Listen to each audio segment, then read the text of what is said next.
Assalamualaikum warahmatullahi wabarakatuh. Alhamdulillahirabbil alamin wa bihi nasta'in wa ala umuri dunya waddin wa ala alihi wa sahbihi ajmain amma ba'du. Yang terhormat Bapak Yusan Wahyudi selaku pengampu mata kuliah pengantar peradaban. Yang saya hormati teman-teman semuanya PBIN, semoga oleh Allah diberikan kesehatan. Baik, langsung saja di sini saya akan memaparkan materi terkait dinasti Umayyah. Dinasti Umayyah adalah khalifahan Islam pertama setelah masa Khulafaur Rasyidin yang memerintah dari 660 sampai 750 Masehi di Jazirah Arab dan sekitarnya. Dan juga dari 756 sampai 1031 di Cordoba, Spanyol. Nama dinasti ini diambil dari nama tokoh Umayyah bin Abdul Asyams, kakek buyut dari khalifah pertama Bani Umayyah yaitu Muawiyah. Masa kekhalifahan Bani Umayyah hanya berumur sekitar 90 tahun, yaitu dimulai pada masa kekuasaan Muawiyah bin Abi Sufyan radhiyallahu an, di mana pemerintahan yang bersifat Islamiyah berubah menjadi monarki hereditaris atau biasa disebut juga kerajaan turun-temurun, yaitu setelah Al-Hasan bin Ali radhiyallahu anhuma menyerahkan jabatan kekhalifahannya kepada Muawiyah bin Abu Sufyan radhiyallahu an. Selanjutnya yaitu masa ketentraman dinasti Umayyah. Pada masa kepemimpinan secara turun-temurun dimulai ketika Muawiyah bin Abu Sufyan radhiyallahu an mewajibkan seluruh rakyatnya untuk menyatakan setia terhadap anaknya, yaitu Yazid bin Muawiyah rahimahullah. Muawiyah bin Abu Sufyan radhiyallahu anhu bermaksud mencontoh monarki di Persia dan Bizantium. Dia memang tetap menggunakan istilah khalifah, namun dia memberikan intervensi baru dari kata-kata itu untuk mengagungkan jabatan tersebut. Dia menyebutnya yaitu dengan Khalifah Allah, dalam pengertian penguasa yang diangkat oleh Allah. Ekspansi yang terhenti pada masa Khalifah Utsman bin Affan dan Ali bin Abi Thalib radhiyallahu anhu dilanjutkan kembali oleh daulah ini di zaman Muawiyah bin Abu Sufyan radhiyallahu an.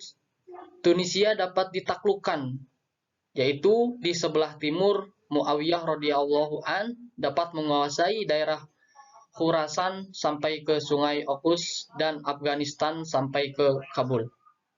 Pada masa pemerintahan Al-Wahid rahimahullah adalah masa ketentraman, di mana kemakmuran dan ketertiban umat Islam merasa hidup bahagia. Pada masa pemerintahannya yang berjalan kurang lebih 10 tahun itu tercatat suatu ekspedisi militer dari Afrika Utara menuju wilayah barat daya yaitu benua Eropa, yaitu sekitar pada tahun 711 Masehi. Dari masa ketentraman dinasti Umayyah selanjutnya yaitu ada kontradiksi dinasti Umayyah.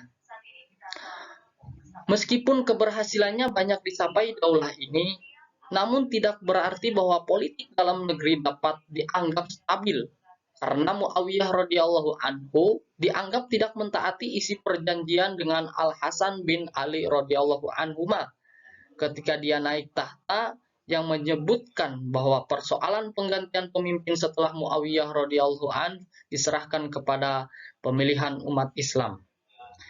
Deklarasi pengangkatan anaknya yaitu Yazid rahimahullah sebagai putra mahkota menyebabkan munculnya gerakan-gerakan oposisi di kalangan rakyat yang mengakibatkan terjadinya perang saudara beberapa kali dan berkelanjutan.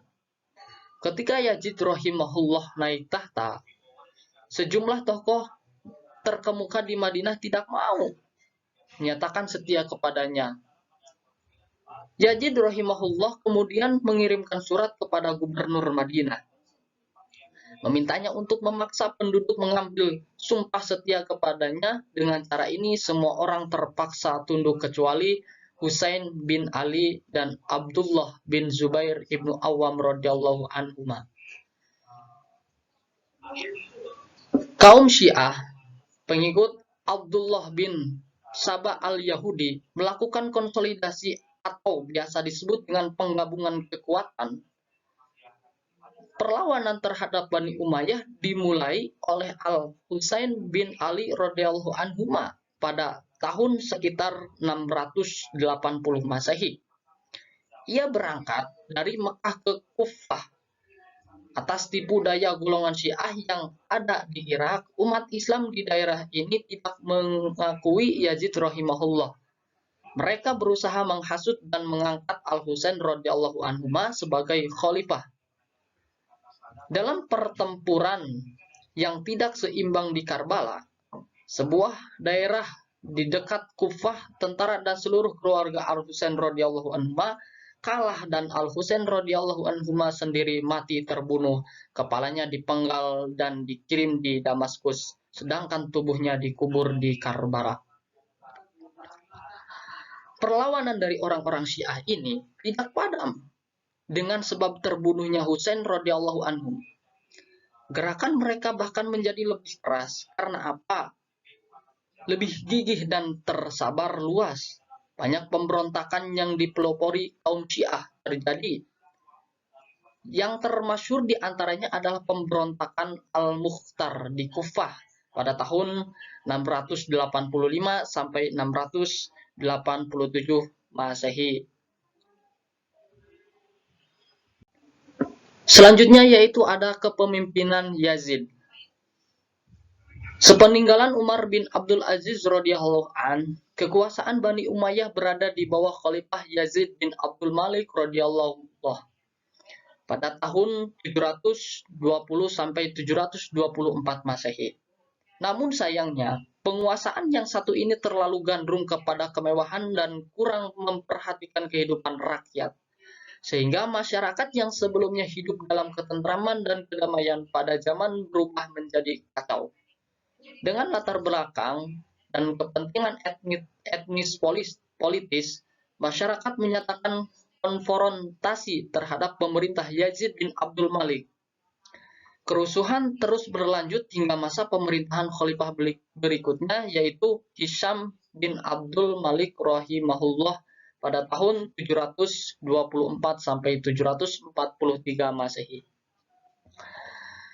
Bahkan di zaman Hisham ini pun muncul satu kekuatan baru yang menjadi tantangan berat bagi pemerintahan Bani Umayyah. Kekuatan itu berasal dari kalangan Bani Hashim yang didukung oleh golongan Mawali dan merupakan ancaman yang sangat serius. Dalam perkembangan berikutnya, kekuatan baru ini mampu menggulingkan dinasti Umayyah dan menggantikan dengan dinasti baru yaitu Bani Abbas. Sebenarnya, Hisham bin Abdul Malik rahimahullah adalah seorang khalifah yang kuat dan terampil. Akan tetapi, karena gerakan oposisi terlalu kuat, khalifah tidak berdaya mematahkannya. Selanjutnya yaitu penyebab kehancuran dinasti Umayyah. Ada beberapa faktor yang menyebabkan dinasti Bani Umayyah lemah dan membawanya kepada kehancuran. Di antaranya yaitu faktor yang pertama, sistem pergantian khalifah melalui garis keturunan adalah sesuatu yang baru atau biasa disebut juga dengan kata bid'ah. Bagi tradisi Islam yang lebih menekankan aspek senioritas, pengaturannya tidak jelas. Ketidakjelasan sistem pergantian khalifah ini menyebabkan terjadinya persaingan yang tidak sehat di kalangan anggota keluarga istana. Itu yang pertama. Untuk yang kedua, yaitu latar belakang terbentuknya dinasti Bani Umayyah tidak bisa dipisahkan dari konflik-konflik politik yang terjadi pada masa Ali. Untuk yang nomor ketiga, faktor yang menjadi penyebab kehancuran dinasti Umayyah yaitu pada masa kekuasaan Bani Umayyah, pertentangan etnis antara suku Arabia Utara yaitu Bani Quraisy dan Arabia Selatan yaitu Bani Kalab yang sudah ada sejak zaman sebelum Islam. Untuk yang keempat yaitu lemahnya pemerintahan daulat Bani Umayyah juga disebabkan oleh sikap hidup mewah di lingkungan istana sehingga anak-anak khalifah tidak sanggup memikul beban berat kenegaraan tatkala mereka mewarisi. Selanjutnya yaitu penyebab langsung tergulingnya kekuasaan dinasti Bani Umayyah adalah munculnya kekuasaan baru yang dipelopori oleh keturunan Al-Abbas bin Abdul Al-Muttalib. Selanjutnya yaitu ada tokoh-tokoh pahlawan dinasti Umayyah. Dalam proses penaklukan Spanyol ini ada beberapa ataupun bisa disebutkan ada 3 tokoh pahlawan Islam yang dapat dikatakan paling berjasa pada masa itu, yaitu yang pertama ada Tariq bin Malik, yang kedua ada Tariq bin Ziyad, dan yang ketiga ada Musa bin Nushair rahimahullah. Mungkin itu saja yang dapat saya sampaikan. Mohon maaf bila mana ada kata-kata yang kurang berkenan. Dari awal hingga akhir, mohon maaf yang sebesar-besarnya. Akhirul kalam, wassalamualaikum warahmatullahi wabarakatuh.